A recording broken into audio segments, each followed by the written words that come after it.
자, 세 번째 작품으로 우리 백석의 여운한 골족을 같이 보도록 하겠습니다. 자, 백석이라는 시인은 사진 한번 찾아봤으면 좋겠어요. 지금 이제 선생님이 여기서 사진을 보여줄 수가 없는데 머리가 너무 독특하고 특이하고 멋있게 생겼죠. 엄청난 멋쟁이였다고 해요. 결벽증 있을 정도로 이렇게 색깔, 옷의 색깔, 무늬 이런 것들 되게 멋있게 맞춰 입고 있었던 그런 아주 멋진 사람이라고 합니다. 그래서 머리 스타일도 그거 뭐라 그래야 되나? 버섯구름 모양이라고 해야 되나? 하여튼 되게 멋있는 머리가 있어요. 백석은 평안북도 정주 출신이에요. 평안북도는 어디냐? 북한이죠. 요 끝에, 그렇죠? 이렇게 있어요. 북한, 요 끝에. 여기가 평안북도고 정주라는 곳의 출신인데, 그러다 보니까 이제 자기가 어렸을 때부터 사용했던 이런 말들을 시어로 사용하는 경우가 많습니다. 우리는 이게 평안북도 말인지는 잘 모르지만 그래도 이 단어를 아는 사람들, 그리고 이게 표준어가 아니고 사투리라는 걸 아는 사람들은 이 사투리를 보면 그 지역의, 그 사투리를 사용했던 지역의 어떤 그런 풍토나 사람들의 어떤 삶의 성향이라든지 분위기랑 느낌, 정서 이런 것들을 떠올리겠죠. 그렇죠? 그래서 이제 사투리가 갖는 특징이 바로 그런 정서를 떠올리게 하는 건데, 특히 이 시는 제목에서 보시다시피 여우가 태어난 골짜기에 사는 마을 가족들, 이 가족 결해족자란 말이에요. 가족 쓸 때. 그래서 이 여우가 태어난 골짜기에 사는 가족들, 한마디로 말해서 고향을 말한단 말이에요. 그럼 이제 이런 고향에 대한 그리움과 향수일 텐데, 그 지역에서 사용하던 사투리를, 토속어를 시어로 사용한다면 훨씬 더 그 고향에 대한 향수나 분위기나 그리움 이런 것들이 잘 표현되겠죠. 그래서 한번 같이 보도록 하겠습니다. 여운한 골쪽은 산문시입니다. 줄글로 쭉 이루어져 있지요. 운율 같은 경우에는 어떤 특정 시어가 반복되는 것보다는 어떤 문장의 이렇게 리듬감이라고 해야 되나? 그런 어떤 열거를 통한 리듬감이라고 해야 되나? 그런 걸 통해서 이제 운율이 형성되어 있습니다. 자, 내용을 같이 한번 보겠습니다. 명절날, 그래서 자, 이 시의 시간적 배경이 되겠죠. 명절이 되면, 설날, 추석날 같은 명절이 되면 나는 엄마 아빠를 따라, 엄매 아베가 이제 이런 평안도 사투리예요. 엄마 아빠를 따라, 우리 집 개는 나를 따라, 진할머니 진할아버지가 있는 큰 집으로 가면, 그래서 자, 진할머니는 친할머니, 아버지 쪽 할머니를 친할머니라고 흔히 이야기하죠. 친할아버지, 아버지 쪽 할아버지, 즉 아빠의 아빠. 요즘은 이런 친할머니, 외할머니라는 표현을 좀 양성평등에 어긋나니까 사용하지 말고 지역을 얘기하거나, 그치? 예를 들어서 청주 할머니, 서울 할머니 이렇게 지역을 얘기하자. 아니면 그냥 그런 거 구분 없이 할머니 이렇게 얘기하자라고 하는 이제 약간 그런 운동을 하는 분들도 있긴 하지만 사투리로 친할머니, 친할아버지를 말합니다. 그럼 봐봐 얘들아. 이 명절날서부터 큰 집으로 가면까지를 보면은 문장이 하나, 둘, 세 개가 있단 말이에요. 그렇죠? 물론 이제 명확하게 얘기하면 여기도 문장이 나눠지지만 그게까지 하지 말고, 그럼 이제 이렇게 호흡이 어떤 상황을 이렇게 열거를 하면서 여기에서 이제 호흡이 툭툭 헤어지는 거죠. 그런 게 운율을 형성하는 거고, 얘는 이제 A는 누구누구를 따라, A는 누구누구를 따라 해서 이제 반복이 나타나는 대꾸 형식으로도 볼 수 있기는 하지만 요런 좀 특이한 거 말고 나머지는 이제 열거가 쭉 됩니다. 일단 그래서 개가 우리 집 개가 나를 따라서 나와 함께 엄마 아빠와 함께 친할머니 친할아버지로 집에 가요.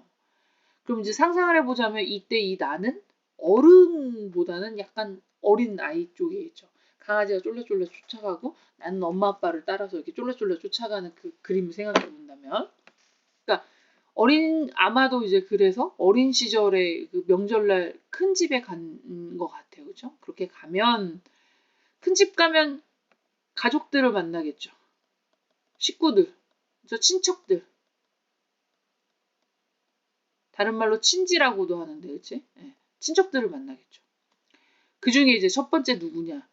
얼굴에 별자국이 솜솜솜 난, 말수와 같이 눈도 껌뻑거리는, 하루에 배 한 피를 짠다는, 벌 하나 건너집엔 복숭아 나무가 많은 실리고모예요, 고모.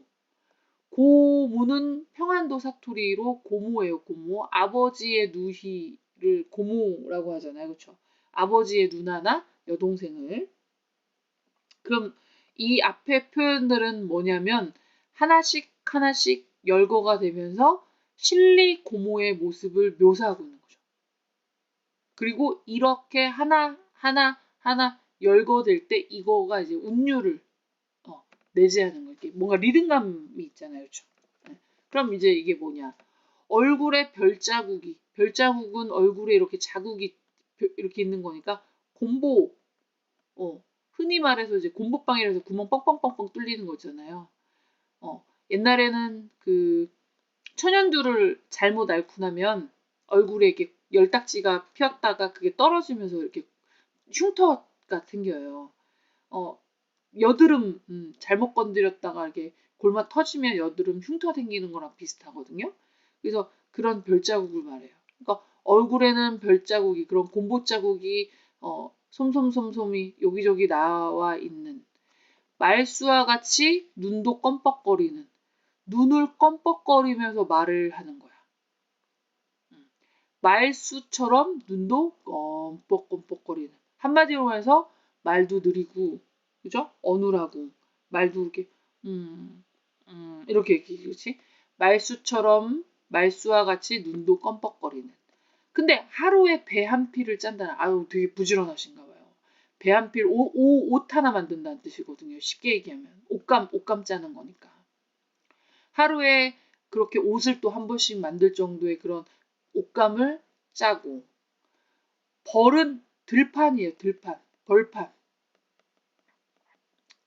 벌판 하나 건너집엔, 즉 신리 고모네 집이 있고 들판 건너에 이제 복숭아 나무가 많나 봐요. 그렇죠? 복숭아 나무가 많은 실리 고모. 실리라는 동네에 살고 있는 고모. 청주에 사는 할머니를 청주 할머니라고 하듯이 실리라는 지역에 살고 있는 고모예요. 고모. 그 고모의 딸 이녀, 이씨성을 가지고 있는 여자아이, 작은 딸 이녀. 즉 3명이 나오는 거지. 실리 고모, 그 고모의 딸, 이씨성을 가지고 있는 딸, 그리고 작은 딸. 자, 여기까지 고모죠. 실리 고모.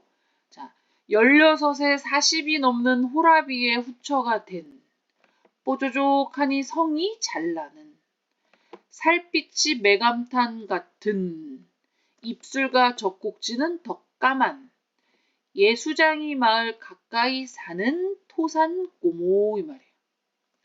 16살에 어린 나이에 40이 넘은 호라비의 후처가 됐대요. 그러니까 40 넘은 호라비가 뭐냐면 결혼 한번 했다가 아내가 죽거나 이혼해서 혼자 살고 있는데 나이가 많은 거지. 그러니까 나이 차이가 많은 집에 시집을 간 거예요. 그것도 그 사람의 2번째 부인 또는 3번째 부인이 돼요. 그러니까 이 토산고모가 뭐 이런저런 상황 때문에, 그치? 이런 나이 많은 사람의 부인이 됐나 봐. 뽀조족하니 그래서 자 포조족이라고 하는 말은 뭐냐면 뽀르퉁한 거예요. 그러니까 삐죽삐죽하고 뽀르퉁한 거야. 그러니까 잘 삐지는 거. 하고 잘 삐지는 거 말이에요. 예. 그 얼굴에 이렇게 막 하면서 이렇게 그런 시름빛이 나면서 막 이런 거 있잖아, 그렇지? 그렇게 포조족하니 화를 잘 내는 화가 잘 나는 살빛이 메감탕 같은 메감탕이라고 하는 게 이제 그 약간 시커먼 물이라고 해야 되나? 진한 갈색물? 그 엿을 이렇게 만들거나 우리가 엿을 곤다고 하는데 엿을 만들거나 매주 이렇게 쑤어내면 그러니까 매주 만들고 나면 그 콩물 때문에 누렇고 약간 갈색빛 나는 그 색깔이 있거든요. 그걸 말해요. 그러니까 살빛이 약간 찐 갈색이에요. 그러니까 약간 검잡잡한 거지, 그렇지? 우리가 흔히 말해서 얼굴이 뭐 이렇게 그런 표현 쓰잖아요, 그렇죠? 그러니까 살빛이 약간 찐 갈색 같은 그런 살빛을 하고 있는 입술과 젖꼭지는 더 까만. 그림을 그려보자면 입술이 붉은빛이 나는 게 아니라 검은빛이 나는 거죠, 그렇지? 그리고 젖꼭지도 까맣고 어린 시절에 고모가 이렇게 가슴을 내고 있는 걸 봤나 보죠, 그렇죠? 예수쟁이 마을 가까이 사는 그리고 이 토산고모네 집 근처에는 예수를 믿는 사람들이 모여서 동네를 이루고 사는 거야. 예수쟁이들이 마을 가까이에 사는 즉 신리고모는 그 집 근처에 복숭아 나무가 많았다면 토산고모네 집 근처에는 예수를 믿는 사람들이 이렇게 많이 모여 살았나 보죠, 그렇죠? 그런 마을 가까이 사는 토산이란 동네에 사는 우리 두 번째 고모네요. 그쵸? 고모. 그 고모의 딸 승려. 승려도 선생님이 설명을 좀 아까 실수한 바이 있는데 성씨라고 생각하시면 돼요. 그리고 그 집 아들 승동이 그냥 남자아이라는 의미로 동자를 쓴 거라고 생각하시면 됩니다. 육십리라고 해서 파랗게 보이는 산을 넘어 있다는 해변에서 과부가 된 요건 문장이 길다, 그치? 저 멀리 떨어져 있어서 파랗게 보이는 그 산이 있는데 그 산을 넘어 있는 바닷가에서 과부가 된 과부라고 하는 건 남편이 죽은 거죠, 그렇죠? 코끝이 빨간 언제나 흰옷이 깨끗하던 말끝에 설게 눈물을 짤 때가 많은 큰골 고모 그랬어. 자, 코끝이 빨갛다라는 건 뭐냐면 뭐 술을 많이 먹어서 코끝이 빨갈 수도 있는데 많이 또 울기도 한 거예요. 남편 일찍 죽었으니 둘 다 해당될 수 있겠지, 그치? 속상해서 술을 많이 마셨을 수도 있고 눈물을 많이 흘렸을 수도 있고, 그치? 보통 이제 눈물을 많이 흘려서 코끝이 빨갛다라고 많이 이제 일반적으로 그렇게 해석을 해요. 근데 또 이 정갈한 모습은 또 하얀 옷이 늘 깨끗하던 정하던 깨끗할 정자 써서 늘 옷을 깨끗하게 입던 근데 말끝마다 서럽게 눈물을 짤 때가 많았던 왜 남편이 일찍 죽고 그랬으니까 저 큰골이라는 동네에 사는 고모 그 고모의 딸 홍시성을 가지고 있는 고모의 딸 홍녀 작은 아들 홍시성을 가지고 있는 아들 그리고 작은 아들 배나무 접을 잘하는 주정을 하면 토방돌을 뽑는 오리치를 잘 놓는 먼 섬에 반딧젖 담그러 가기를 좋아하는 삼촌. 배나무 접을 잘한다는 건 뭐냐면 배나무 가지랑 이렇게 잘 붙여서 열매를 잘 맺게 한다는 뜻이겠죠? 즉 농사를 잘 짓는.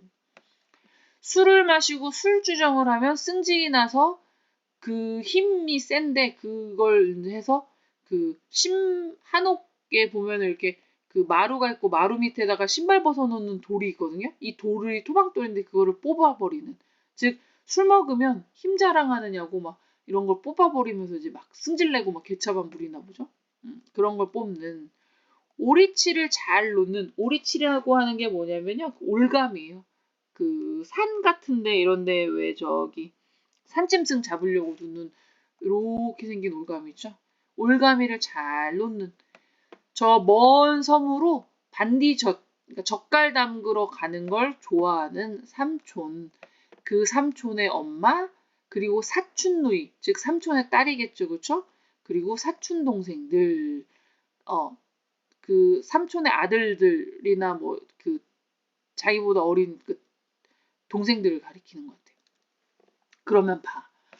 우리 엄마랑 아버지 따라서 할머니, 할아버지가 있는 큰 집으로 가면 어쩌고저쩌고한 실리 고모도 만나고 그 고모의 딸 이도 만나고 작은 딸도 만나고 그리고 나서 토산 고모도 만나고 고모의 딸인 승려라는 애도 만나고 아들도 만나고 그리고 늘 울기도 잘 우는 큰 골 고모도 만나는데 그 고모의 딸 홍녀도 오고 작은 아들도 오고 큰 아들도 오고 그리고 삼촌도 오고 삼촌 엄마도 오고 사촌 누나 즉 삼촌의 딸도 오고 삼촌의 그 어린 자식들도 오고 그럼 여러 명의 친척들을 지금 만나고 있는 거죠. 그렇죠?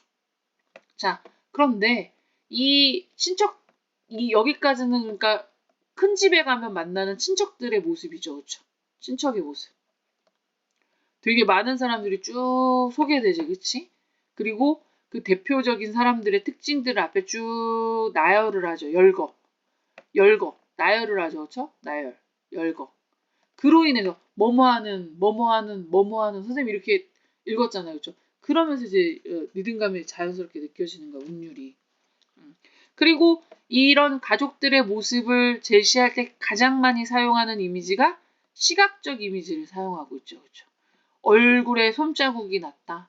눈을 껌뻑껌뻑거린다. 그 다음에 복숭아 나무가 그 주변에 많은 거라든지. 그 다음에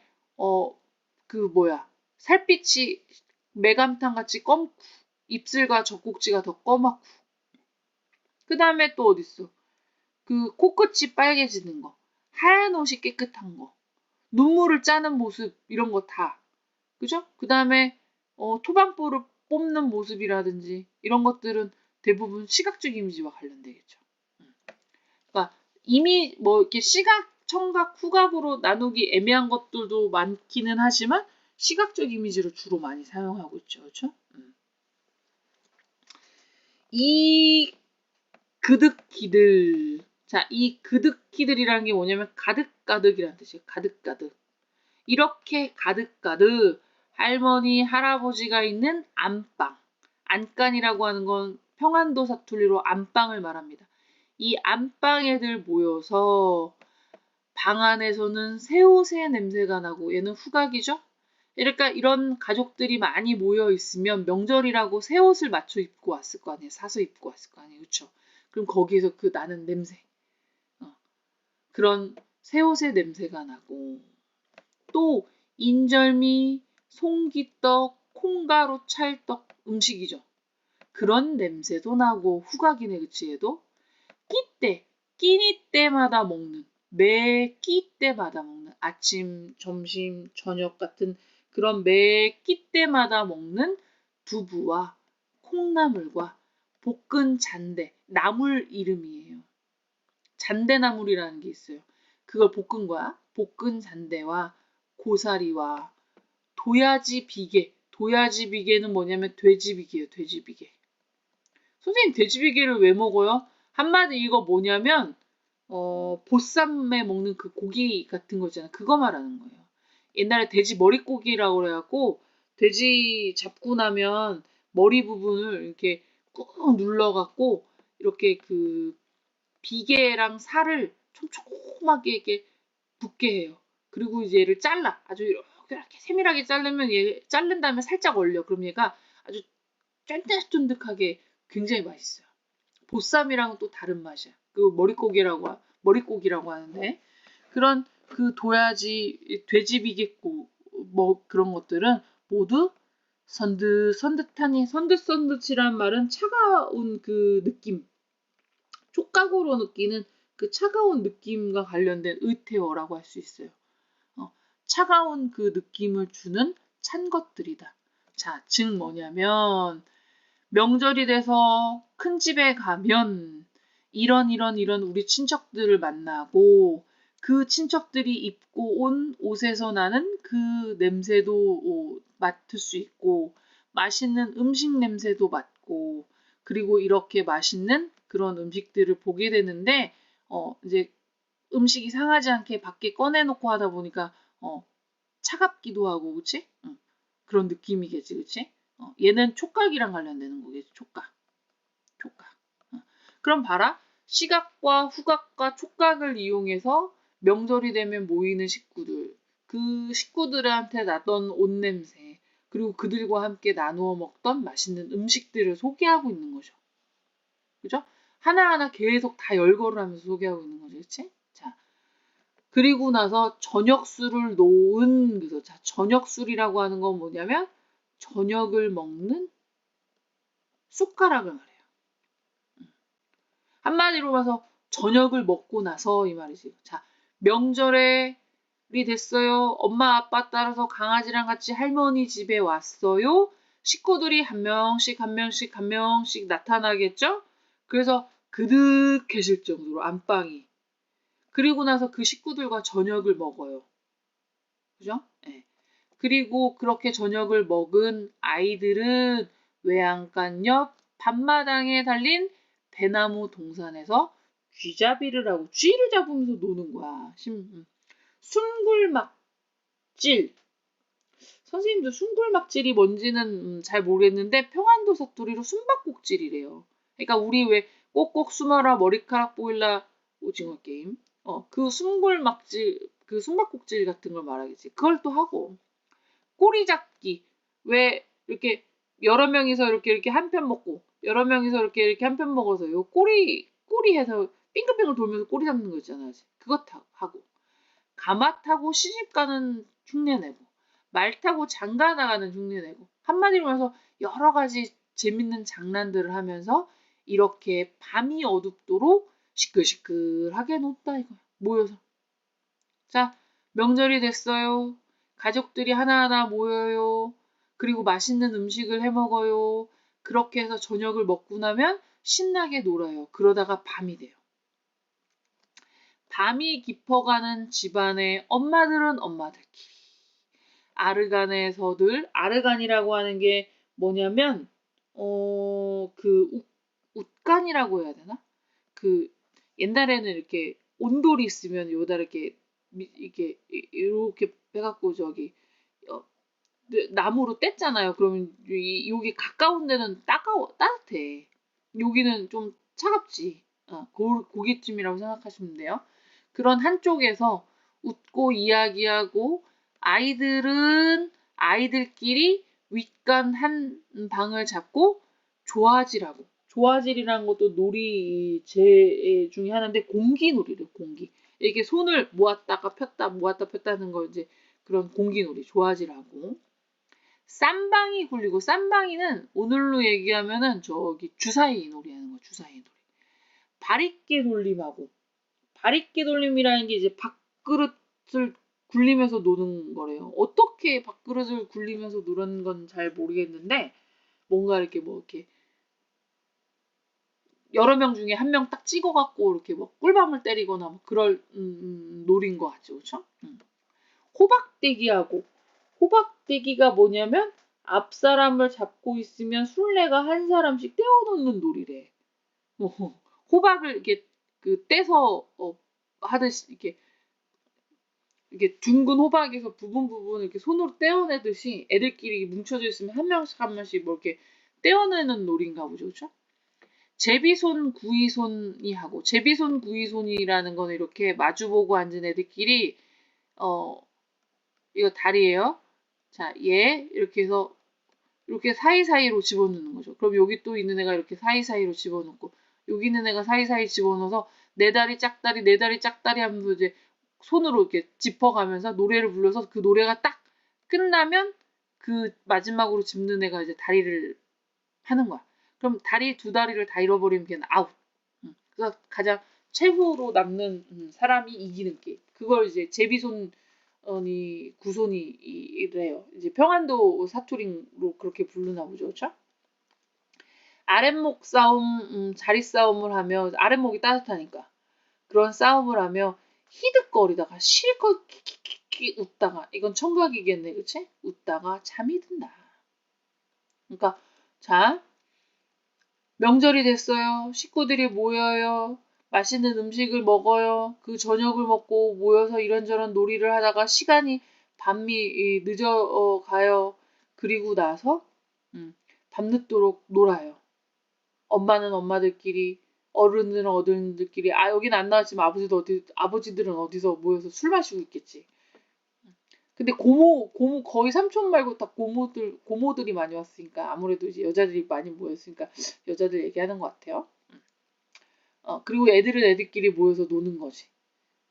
그런 그 놀이의 모습은 시각적인 이미지로 표현되고 있지만 또 히득거린다라는 그런 청각적인 이미지도 사용하고 있네요. 그렇죠? 네. 그래서는 문창이라고 하는 게 뭐냐면 이렇게 창호지의 창문 그 문을 말하는 거예요.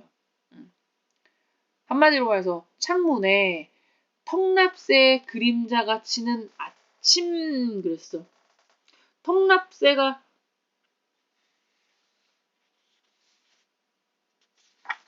아이고 여기 구절을 빼먹었네.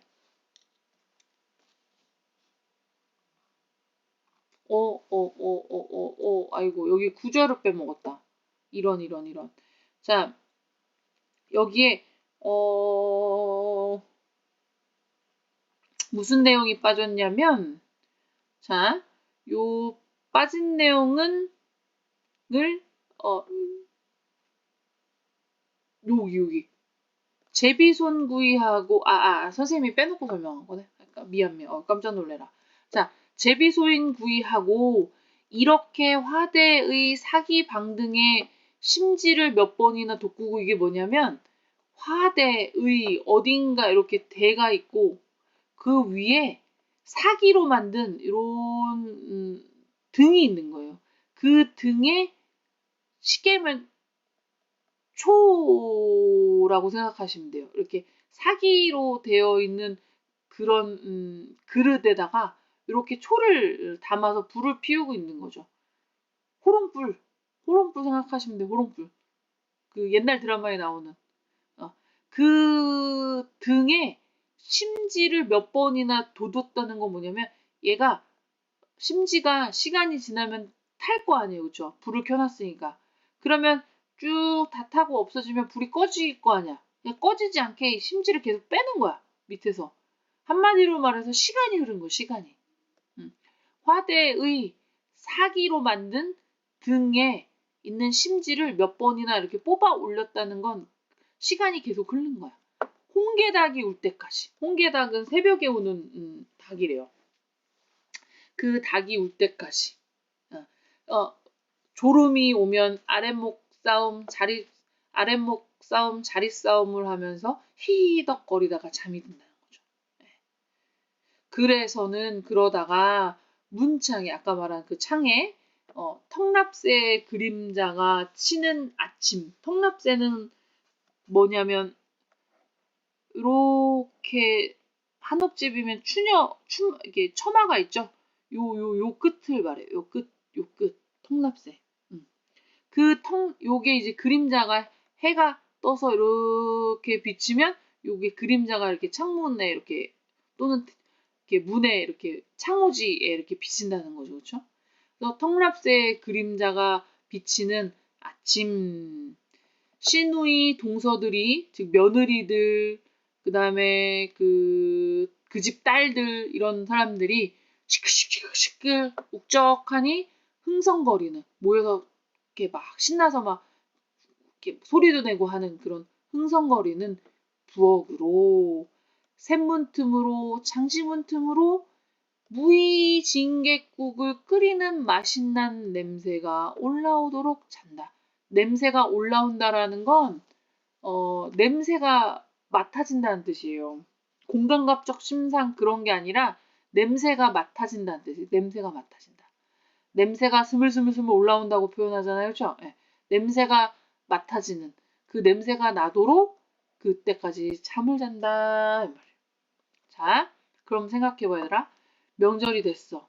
엄마 아버지 따라서 강아지랑 같이 할머니네 집에 왔어. 고모들이 막 모이고 고모들의 자식들이 막 모이고 삼촌이 모였어. 식구들이 다 모였어. 한 방이 가득할 정도로. 새운 냄새가 막 나. 그리고 그들과 맛있는 이런 음식을 해 먹었어. 그리고 저녁이 됐네. 저녁을 먹고 나서 애들끼리 모여서 놀아. 그리고 밤이 돼. 밤이 깊어지면 어른들은 어른들끼리 방 안에서 모이고 애들은 애들끼리 방 안에서 모여서 이런저런 장난을 하다가 시간이 막 흐르고 닭이 우는 그래서 더 이상은 버틸 수 없을 정도로 꾸벅꾸벅 졸리 그때까지 어떻게 하든지 안 자고 버티고 놀다가 아침이 됐어. 잠이 들고 어떻게 하다 보니까 잠이 들고 이제 아침이 됐어. 그리고 잠이 들 깨고 몽롱한데 그런 상황에서 어른들이 엄마들이 부엌에서 신나서 자기네끼리 막 이런저런 얘기하면서 맛있는 무이진갯국을 끓여주셨는데 그 냄새가 코끝에서 느껴질 그 시간이 될 때까지 잠을 잔다 이 말이겠죠. 자, 그러면 뭐가 나타나냐면 시간의 흐름이 나타나지. 그죠? 명절이 됐고 모여들고 저녁을 먹고 밤이 되고 그 다음에 시간이 이렇게 또 심지를 돋을 정도로 몇 번을 돋을 정도로 흘러서 아침이 되고 그죠? 시간의 흐름이 나타나네요. 그죠? 네. 이 무이진갯국이 뭐냐면 이제 그 쇠뱅이국이라고 그래갖고 작은 새우가 있어요. 민물새우. 그 민물새우에다가 이제 무 이렇게 잘라서 넣고 약간 고춧가루를 이렇게 풀어갖고 이렇게 매콤하면서도 맑게 끓이는 그런 국이거든요. 맛있어. 이 중부지방에서 특히 청주에서는 쇠뱅이 찌개라고 해갖고 쇠뱅이 찌개라고 해서 그게 아주 있어요. 예. 그래서 봐라. 이 시는 이렇게 명절이 돼서 그 명절날 모여든 식구들과 함께 맛있는 음식도 해먹고 재밌는 놀이도 하고 그리고 그 다음날 아침이 되도록 신나게 놀다가 잠이 드는 그런 모습을 묘사하고 있는 거예요. 그럼 생각해봐 얘들아. 불행해 보여? 되게 행복해 보이지 않아? 남편이 죽어서 과부가 된 그런 고모들도 와서 다른 고모랑 엄마랑 즉 뭐 며느리들이랑 같이 어울려 갖고 이렇게 신나게 음식을 차릴 정도로 뭔가 행복해 보이잖아요. 그리고 어린 시절에 이런 걸 경험했잖아요. 그치? 엄마들은 엄마들끼리 하지만 애들끼리는 애들끼리 모여서 또 신나게 놀고, 그치? 애들도 여러 명이잖아. 그래서 이런 어린 시절에 명절에 친척 집에 가서, 큰 집에 가서 그런 느끼는 즐거움과 행복을 표현하고 있는 작품이 되겠죠. 그래서 이 작품과 엮을글 만한 작품으로 제시한 작품이 정주용의 향수가 됩니다. 정주용의 향수는 넓은 벌 등 쪽 끝으로 옛이야기 지질대는 어쩌고저쩌고 하면서 고향의 모습을 쭉 묘사하죠. 그쵸? 그리고 뭐래요? 그곳이 차마 꿈엔들 이칠리오 하면서 고향에 대한 그리움을 얘기하고 있죠. 그럼 이 두 작품은 모두 고향에 대한 그리움. 이 향수는 그곳이 차마 꿈엔들 이칠리오처럼 직접적인 그런 회상이 나타난다면 얘는 우리가 추론하게 만들죠. 아, 엄마 아빠를 따라서 강아지랑 같이 갔다라면 애기겠구나. 그런 애기가 이렇게 했던 그 경험을 어른이 돼서 이렇게 자세하게 이렇게 묘사하고 있는 거구나. 라고 이제 추론을 하게 만들긴 하지만 그런 어떤 고향에 대한 그리움과 어린 시절의 그런 경험들을 쭉 얘기하고 있는 그래서 그런 면에서 공통점을 갖고 있고 또 유난히 시각적 이미지들을 많이 사용하던 시죠. 물론 청각도 있고 뭐 후각도 있고 해요. 얘도 그렇고. 근데 이제 이런 시각적 이미지가 주를 이루면서 고향의 그리운 모습을 눈앞에 이렇게 그림 그리듯이 제시하고 있는 가족들의 식구들의 모습이 상상되게끔 눈앞에 이렇게 그림 그리듯이 제시하고 모여서 노는 놀이들도 우리가 그 놀이가 무슨 놀이인 줄 알면 공기놀이 좋아질 하면은 딱 공기놀이라는 걸 안다면 그 단어를 듣는 순간 머릿속에 우리 눈앞에 공기놀이를 하는 아이들의 모습이 쫙 펼쳐질 거 아니에요. 그리고 어른들이 모여서 신나게 막 떠들면서 음식을 만들고 있는 그 모습과 그리고 그 만들어진 음식에서 느껴지는 그 냄새, 그치? 이런 이미지들을 이용해서 특히 주로 시각적 이미지를 많이 이용해서 그런 그리고 고향했을 때 떠올리는 그런 모습들을, 그리움들을 표현하고 있는 작품이라고 할 수 있겠지요. 자, 그런데 이제 그 선생님이 나눠줄 프린트물에 보면 이제 백석의 이런 말투들이 판소리의 미학과 비슷하다라고 하는데, 판소리는 어떤 특정 장면을 되게 자세하게 언급하는 경우가 있어요. 막 계속 설명을 여러 번 열거해서 별거 아닌데 엄청 자세하게 묘사하는 경우가 있거든요. 얘도 그렇잖아요. 이 삼촌의 모습, 고모들의 모습, 그 다음에 먹은 음식들을 쭉 나열해갖고 뭔가 되게 자세하고 풍성하게 세밀하게 표현하잖아요. 그런 분들이 또 판소리의 미학이라고 많이 하는데, 그거는 선생님이 나눠줄 프린트물에 있으니까 한번 같이 살펴보시기 바랍니다. 자, 이상으로 백석의 여운한 골 쪽을 마치도록 하겠습니다.